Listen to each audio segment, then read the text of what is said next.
So we are talking about the other topic of pediatrics or neonatology. The other topic is geriatrics. Not geriatric. I'm supposed to open this genetic one, not geriatric. Since we are at geriatrics, let me finish up this one. It's so hard to open these topics. Uh, if you can see it here. So basically, I was supposed to open the genetics, but I opened the geriatrics. So let's do this one and then we'll go to genetics. So here, what you have to do is the ADLS and the IADLS. What is the difference between ADLS and IADLS? And this is basically used for the functional assessment of any old people. So if they are able to ambulate, they're able to bath properly, they are able to pass the urine and stool properly, then they are able to do their own dressing, eating, transferring, toileting. But when it comes to IADLs, like which are basically even more extensive work like shopping, housework, accounting, like it can give you an idea about their dementia level, food preparation, transportation, then taking medication. So you can use formal IDA assessment tool such as the lot and body instrumental activities at living scale to assess the functional assessing the functional. So this word lot and body instrumental activities, this is asked in MCC practice test. So they can ask you which is a functional tool that is used. So what is the name of that one? Lot and body, although it does not, it's hard to memorize, but this is what they're talking about. So they can ask you about the functional assessment tool. Now you can read from here what is basically an assessment about making the age. So in this one, we are talking about physiological impact of physiological changes and pathological changes. So neurological, we are checking for any kind of brain mass, if they're able to make the working memory, speed, sleep, reduce time, reflexes are okay. Then insomnia, neurodegenerative problems, dementia, Alzheimer disease, stroke. Then comes the senses, checking for the eyes, ears, able to hear, listen, sleep, reflexes of the cochlear and the ear, like they are able to balance and not balance. Then physiological, checking for the eyes, ENT, if there is any visual acuity problem. So every time wherever they're talking about the geriatrics, always like they talk about fall history, genetics, they talk about anything related to geriatrics like 70 years old. In that case, don't forget to at least check their senses. And what are their senses? Checking for their eyes, ENT. Eyes and ENT is something we go to dementia, we do check for the delirium and all that. But the main assessment is checking for their visual acuity. Are they able to see or hear properly? Because balance issues could be with the hearing. ENT can cause this problem. Then glaucoma, cataract, and all of that can come later on. Cardiovascular hypertension is one of the most common, and with many of the drugs, especially the most common drug that cause hypertension is TCA, and it's very commonly used in depression and it's very commonly used in pain. So think of something like that always, where there is like a polypharmacy is there or too much medicines is there. So whenever we are talking about any geriatric case, polypharmacy, their vision, their hearing, their balance, their like uh, what it says to the word, like to orientation, that's very very important. Then go for any kind of infection, UTI, constipation. So this is how you are going to label or going to rule out one by one diseases, and then moving on to something complex. Okay, so when we are talking about geriatrics, always think of simple things and then go for the complicated things. So just don't start with labeling that this is frontotemporal dementia when you can write down that this person might have a vision problem. Then comes the respiratory, checking for any kind of respiratory like asthma, COPD, that's more common than gastrointestinal when they are having constipation. Iron supplements are there, iron absorption is there. Then renal, as I told you, the UTI is one of the most common. Urine incontinence is one of the most common. Like recently, we are seeing a patient who is having urine incontinence for too long, and then we are not able to make any diagnosis. We started tamsulosin. We already gave him a UTI treatment, but nothing is working out, and he's feeling drowsy. Now, what we did is we already referred that patient to because he had a previous history of prostate cancer. So we are thinking of referring him to a urologist. So where you have already think of common things and you as a family physician is now done with the common things. Now you can do the referral, especially in geriatrics. Then reproductive organs like having cystocele, rectocele, ectrophic, and vaginitis. Then comes the endocrine. What are those ones? Diabetes mellitus, hypothyroidism is very common. Musculoskeletal in that where there's bone, calcium, osteoarthritis, osteoporosis, those ones. Then integumentary is basically secretions in the sweat glands, hemangioma, seborrheic dermatitis, easy bruising, skin cancer. So in that cases, you have to think of geriatric abuse as well. Immunological is basically where there's malignancies, infection, and autoimmune. Psychiatry is having dementia, delirium. So I'm talking about these are the very common and uh, don't think of complicated things when you can think of simple and easy things. So train your mind in that way. Then here is something mind mobility medication multi. There is something here. So yeah, we are talking about home safety assessment. So this one, in whenever we are talking about the fall, whenever we are talking about bruising, whenever we are talking about a patient like having impaired gait, balance, fall, bruising, in that case, what you have to do is evidence based to reduce the injuries. What are you going to do? So they can ask you in an MCQs, how will you help this patient as a family physician, or a patient comes to you in in a geriatric case, so what you need to do. So we are checking for exercise. That's what we are talking about. Vision evaluation, their vision, if there is a problem with the vision, then giving the glasses or like checking for a cataract operation or whatever. Then home safety measurements like providing railing. You have to do what do we call it? It's basically geriatric assessment programs. They go to their houses, they check for home safety assessment. So they make the home safety assessment. So what you need to know is home safety assessment, then occupational therapy, then calcium and vitamin D. So these are the things that you need to remember when they're talking about how you are going to provide aid to a geriatric who is having balance, height, gait, bruising, whatever this is. Mm, so then we are talking about. Since we are talking about constipation, in that you need to remember which medicines do cause constipation, because they can give you medicines and ask you what kind of complications could be there, or a patient is having constipation. In all of the drugs, like where there is polypharmacy, very, very common, which medications can cause it. So imagine they gave you that he's taking amitriptyline, he's taking what else? Vitamin D, he's taking calcium, he's taking tamsulosin, he's taking fluoxetine, uh, he's taking Tylenol, and what else? These are something that is very, very common. And then they ask you which medicines do cause constipation. So I would suggest thinking of calcium causes constipation, then thinking of something else. Obviously, the other do cause constipation, but having constipation from calcium is more common. And then you have to check for the compliance of the medication. That's very important. Maybe he's not even taking the medication. He might have a lot of polypharmacy, but compliance is more important. Maybe he was having dementia, he's not compliant with the medication, and he's not even eating properly. So now the cause of the constipation becomes different. So that's what you need to know.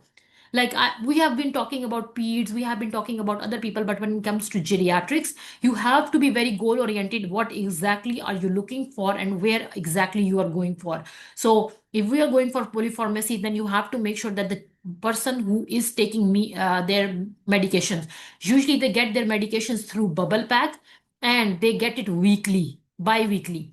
So in that cases, you need to see if he's getting it bi-weekly, and if he's getting bi-weekly, then it means if he's getting it and eating it or consuming it or not. And in many cases, the caretaker is the one who is giving the medication. So in that cases, you have to ask the caretaker. So in the scenario, make sure don't assume anything that if he is having bubble pack, then he is eating it. You have to see if they are saying he has bubble pack, but he has dementia, he lives by himself. Now he's living by himself. He has bubble pack, but he has dementia too. So it means he might be forgetting his medicine. So the problem is not polypharmacy, but the problem is not eating because he's forgetting. So things of which is making sense, like living by myself, is dependent on someone who is taking care of his property or who is taking care of him. Now there is dependency factor. So things could go in towards the abuse or towards the neglect. So you have to think of those things as well. Okay. Now, then the alarm symptoms. What are the alarming symptoms? Like unintentional weight loss, rectal mass, nausea, vomiting, blood, constipation, obstipation, and anemia. Like obstipation is when you have to put the patient to emergency right away. Then the first thing is obviously how you treat the children, bowel training, fiber diet, ensured fluid intake, and then physical activity. Then you can start with the laxatives like senosides. Usually they takes, like, there is something like this too. Okay, I saw recently a patient. What happened is we gave her a fiber diet because she was having constipation. So I told her to take it one time a day. So what she did is, because she was having constipation, so she took it in the morning and in the night time. Now she presented with, she's like, I am having stool incontinence. I am unable to control my poop. Even when I go to toilet, there is some poop on my pant, and I'm not sure what is going wrong here. So in this case, what is basically happening? I asked her, oh, did someone give you, because the fiber diet, like increased fiber, metamucil or psyllium, it's basically usually doctors do prescribe, but you can get it over the counter as well. So I asked her, oh, did you ever had constipation? She said she was having constipation until last week, and then someone told her to take the fiber intake. Then my next question was, are you taking the fiber intake? Then she said, yes, I'm taking the fiber intake. And I said, how much you are taking? Now here comes the point where she was supposed to take one time, but now she's taking two times. Now that's what causing her over stool continence or incontinence. So she is now unable to stop it. Now what I was supposed to do is, no, it has nothing to do with pharmacy, polypharmacy. It has nothing to do with anything else, her diet, anything. So what I have to counsel is, can you stop the metamucil or make it at least once a time, and ask her to come back in 1 week. So, did you see so many things start making sense to you? Although it was stool incontinence, but my first question was constipation. Because, like, even not just a constipation, even doctors gave them senosides or something, a stool softener, but what they do is they start overtaking it. So, you have to think of this one as well. Okay. So constipation, fecal impaction, no. Then constipating medications increase the fluid intake, increase the exercise, and increase fiber intake, and then the toilet training. If there is, then we are going to do the enemas, positories, bowel regimes to prevent the reoccurrence. Then go for milk of magnesia, lactulose, PEG, and senosides. Then effective, yes. Then continue the regime. Not effective, then go for PEG. If it's effective, then continue the regime. If it's not effective, then usually we go for biofeedback. So you have to know after which medicine you are going for which one. So as you can see, we are starting with milk of magnesia, lactulose, PEG light, senosides, and then if it's not working, then we are going for polyethylene glycol, which is PEG 3350. Now this is not working, then we are going for biofeedback, lubritone, and then methyl naltrexone. So it can be asked in the scenario, this has been tried. Now what is the next step? So you need to know one by one each step. Same goes for diabetes. So you need to know which medicine you have already tried. Like in our practice, we go for metformin first. Now metformin does not work, then we go for gliclazide. Gliclazide did not work, then we go for sitagliptin. Sitagliptin did not work, then we go for like further. So you need to know step by step which medicine has been tried and which is the next medicine we have to do according to Canadian guidelines, not like anything else. Like, no, I understand you guys know everything, but you need to know step by step how you are going to apply your knowledge. If this has been done, now what is the next step? Like how we go for airway, breathing, circulation. You cannot just jump directly anything. Okay. Because in the exams, they do like to ask, do you know what is the next step? If you are aware, like if in an emergency, if you are not aware of your next step, or if in family clinic, you are not able to make your next step, then you are considered a dangerous doctor. Then in this one, the delirium, the most important is checking for the screening tools. What are that one? Is it onset, fluctuating, inattention, disorganized thinking, and altered level of consciousness? So 3Ds, dementia, delirium, and depression could be assigned together. Again, drugs, infection, metabolic. So think of fluid electrolytes, then structural inserts, and then retention. So when a patient presented to you, just a scenario, a patient is presented to you with overflow of urine incontinence, like he's passing urine like crazy. What is the next step you would like to do? Or what is the next step you will do? Maybe in your history, in your physical examination, what do you think you should be asking?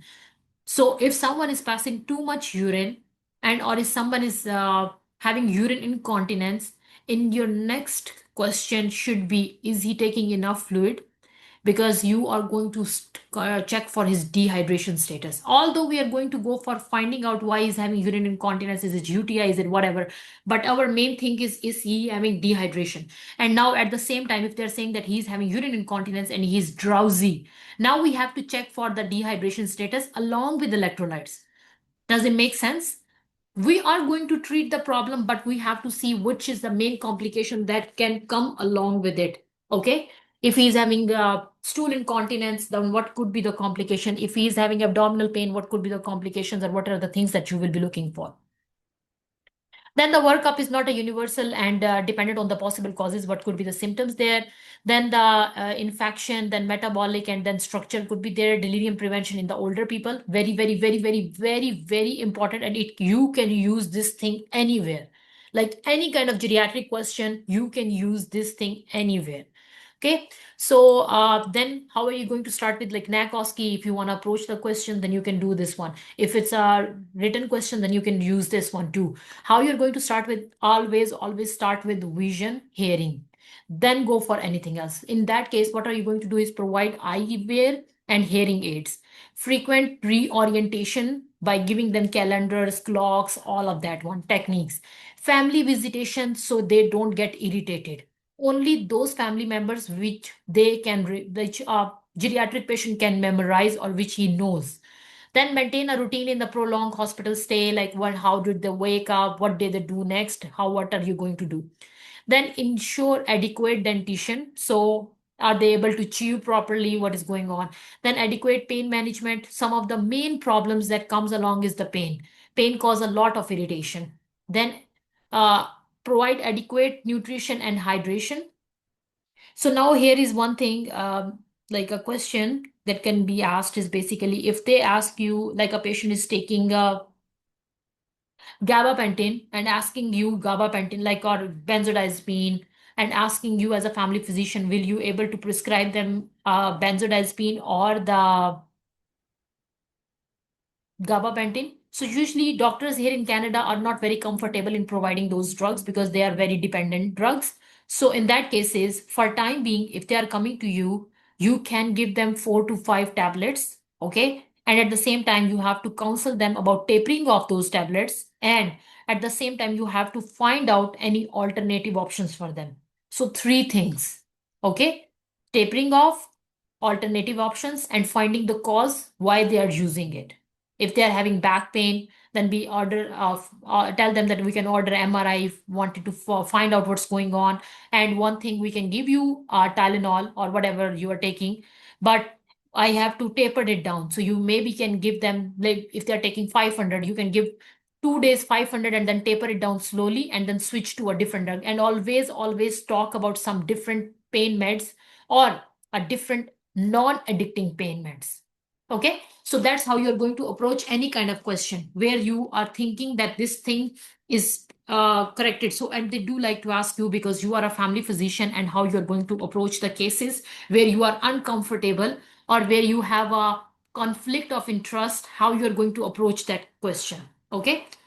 So then encourage the regular mobilization to the build and maintain strength. So I'm saying this question can be asked in your interviews as well. Okay, wherever you are applying for, whichever job you're applying for, not just the cons. In, like, let's suppose in near future, if you apply for some sort of clinical positions, they say what is the conflict of interest you have come across. So in that cases, you can give up a like MCQ, or sorry, scenario like this, be like, oh, if I have encountered this is this, then I would like to encourage the patient, and this is this, like make up stories.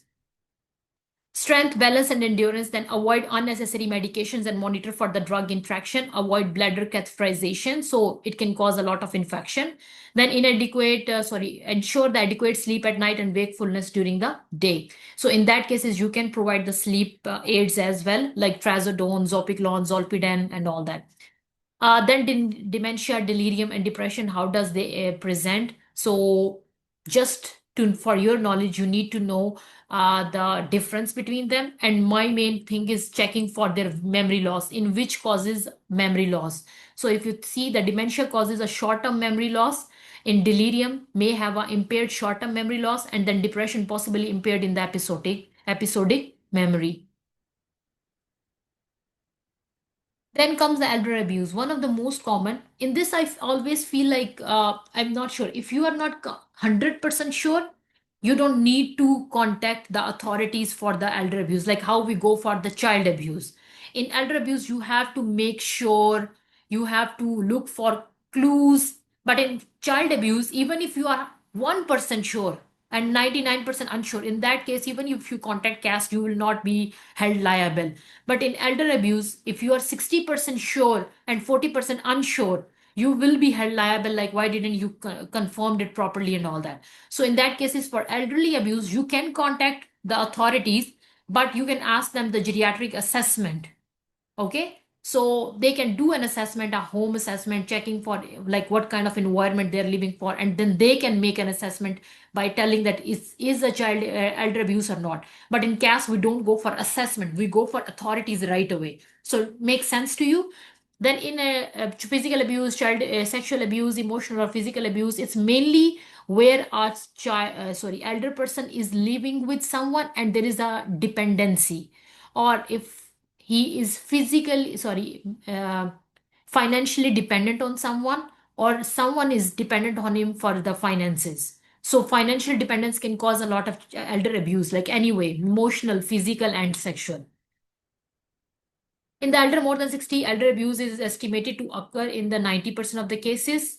Then stimulant factors could be the social. Victim is basically physical dependent, as I said, physically or emotional dependent, lack of the family ties, lack of the family violence, dementia, or the, and then other factors is related to the victim or the older person. So in that case, is what are that one? Elder abuse suspicious index. So they usually go make assessment, checking for the questions and all that. So on the basis of that, if you don't fill up this elder abuse suspicious index, uh, how will you do the assessment? So you can be asked question like, why did you feel that? How did you find this noticeable?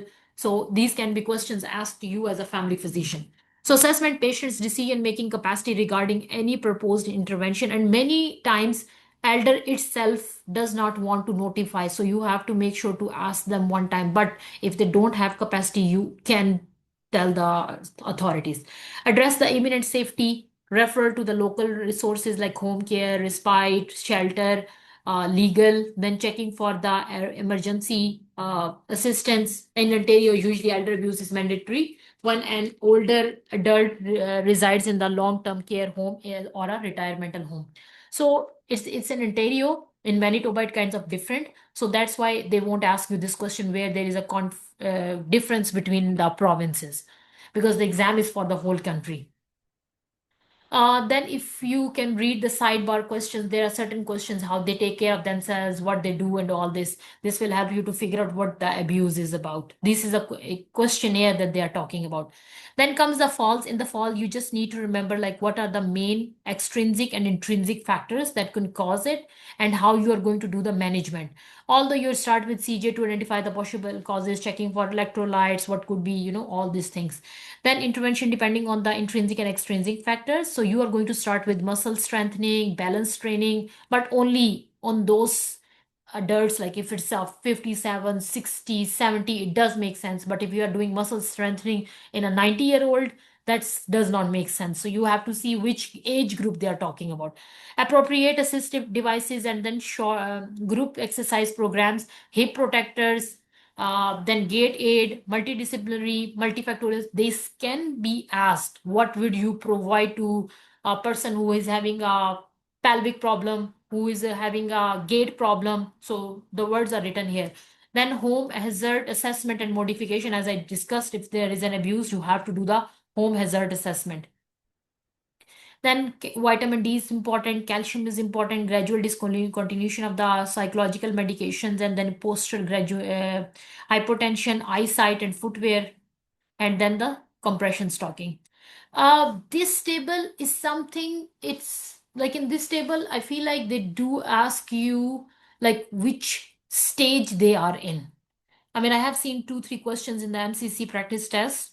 Uh, I don't know if new one has it or not, but the previous one do have a questions from here where they were checking for the if this is a mild frailty, if this is a very mild frailty, which level they are. So just give it a quick read so you can see what they're talking about. So this is a Dalhousie University Clinical Frailty Test. It's a, like a if they are okay to work, if they are active, if they are managing well, then main thing starting from here, like very mild frailty, like a very mild where they have to use the cane or stick. But when we're talking about mild frailty where they have a walker, moderate where they have a walker along with the person, swear where they have to sit down on the chair, very swear where they're sitting like they're laying down like this, because in these cases the HHS is very common, hyperosmolar hyperactive syndrome, that one. Then this is basically the terminally ill where they're just waiting for their death and palliative care. Then mild, moderate dementia, severe dementia.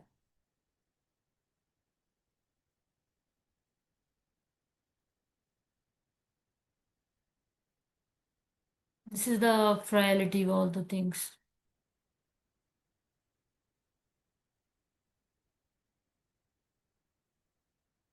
Then comes the immobility where the person is stuck to the bed. What could be the main complications? The cardiovascular, orthostatic hypotension, respiratory is ventilation, gastrointestinal is anorexia, incontinence, genitourinary is infection, musculoskeletal is contracture, skin is pressures, and then psychological is sensory deprivation. And we already discussed about incontinence, how you're going to approach that. C for passive urge or the fecal seepage. How you're going to start with differentiate between the true from the frequency and urgency. Stool stool studies, endorectal ultrasound, colonoscopy, and then anorectal manometry. Then starting with the management, physiological change with the age, medication management like anti-mobility, increase the fluid intake, biofeedback, retraining of the pelvic floor exercises, then trauma, iatrogenic, how you're going to do slowly, slowly. Then neurogenic is basically looking for medication, abdominal passage, then digital stimulation for the function, then anorectal medical related causes in which you have to stop the laxative, which we saw about that one, lower dose or discontinue, cognitive where you have to check for dementia, fecal impaction or constipation disimpaction. Then safety measures is assess the bathroom distance, fall prevention, and need for a bedside commode. In urine incontinence, think of UTI first, then go for different things. Then the side is delirium, infection, atrophic urethritis, and all of these ones. Even when you are suspicious of in older people for urine incontinence, we like there is many people person who present and we are not able to do the urine dipstick. So in that cases, we do give them a prophylactic antibiotics. Okay. So lifestyle modification, pharmacological, and then physiological, genitourinary is treat underlying cause, functional impairment, and then cognitive, and then safety measures checking for the, as I said, in every case, as you can see, they are talking about safety measures. So wherever, whichever, small, big, whatever the problem is, always in the geriatric and in the children, think of the safety measures because those are something that we cannot neglect. So in that case is wherever like fall, they're talking about bathroom access, whatever it is, you have to think of all those things.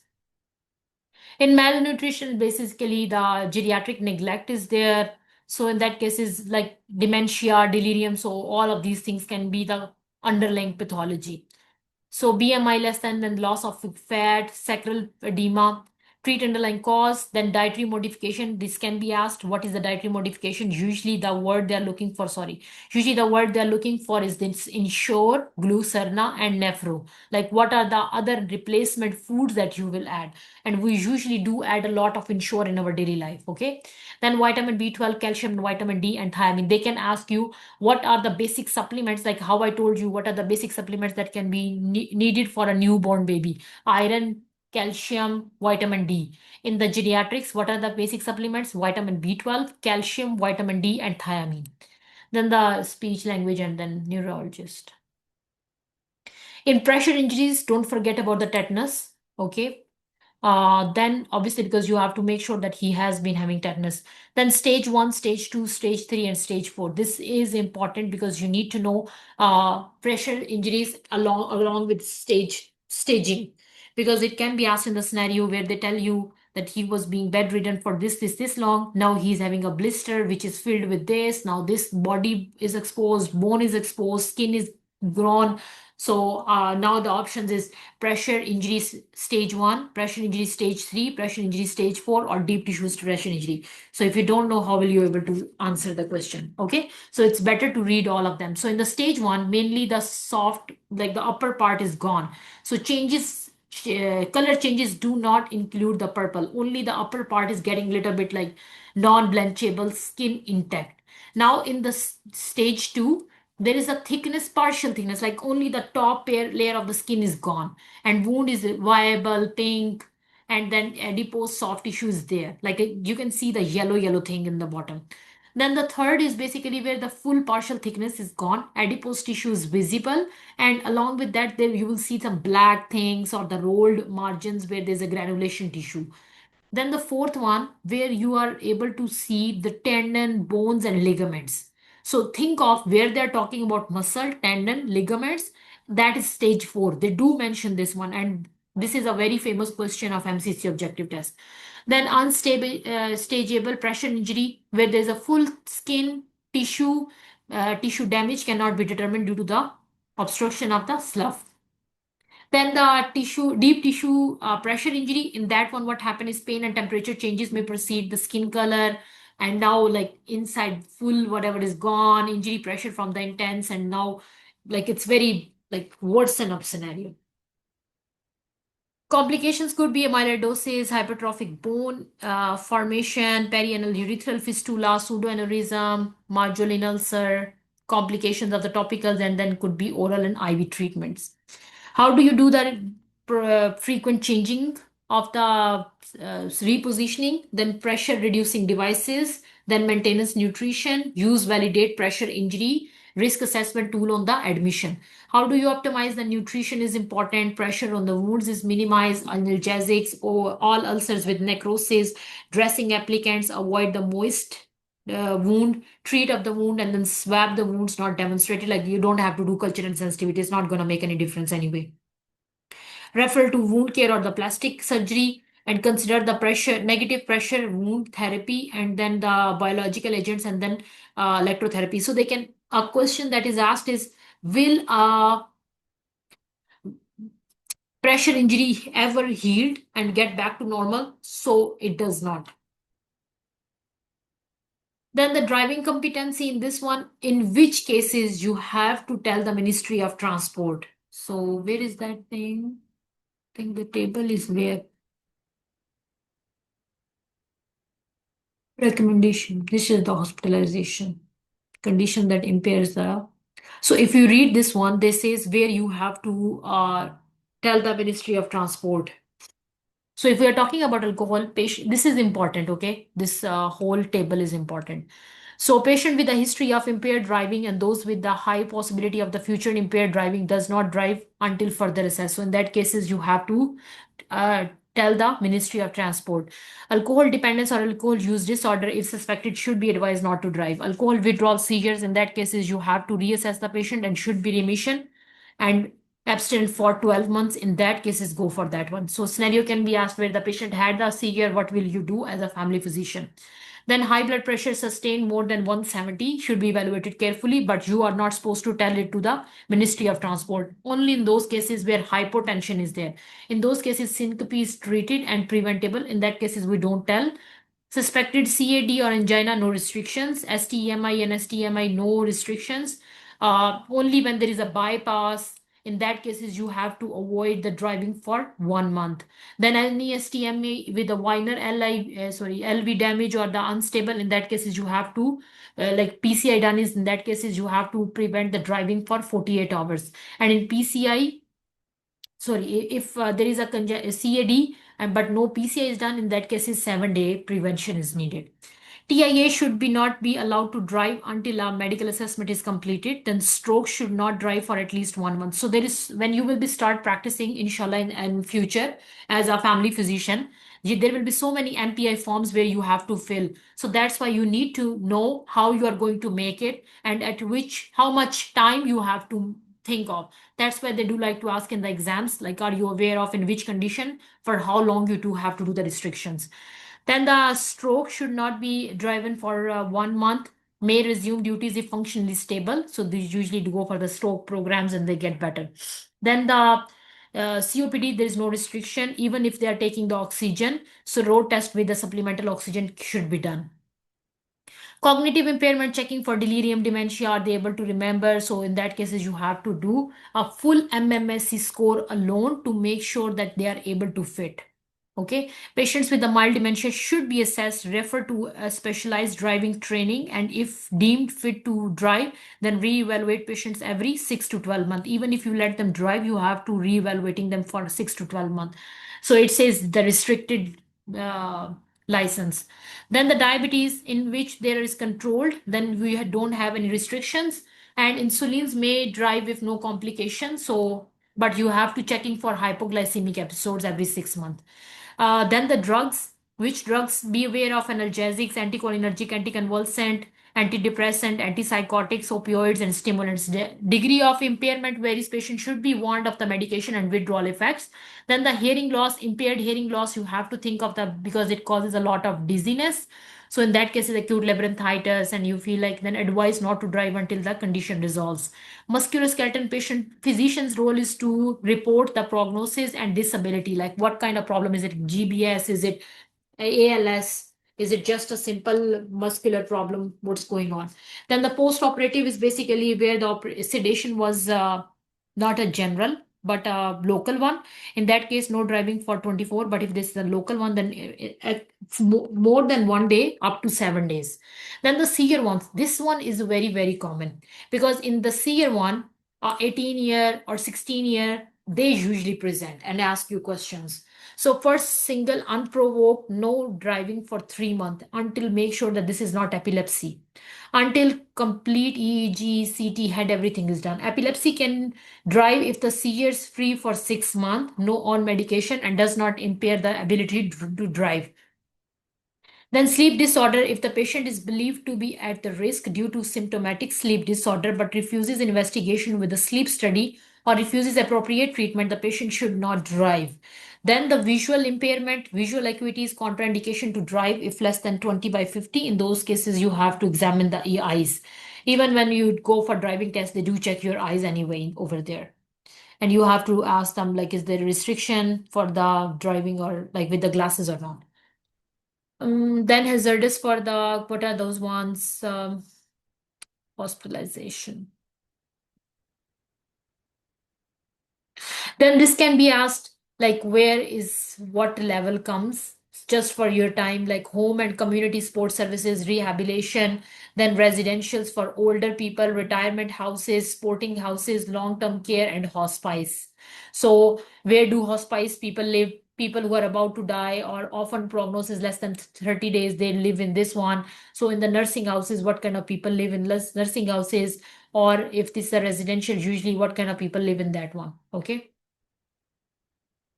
Factors for which, when referring to the community services and institution level by level, you need to know how much and what kind of support they need. So that's why I just asked, like, which kind of people or what, how many days some people can live over there. In the pharmacodynamics, there is something what is called.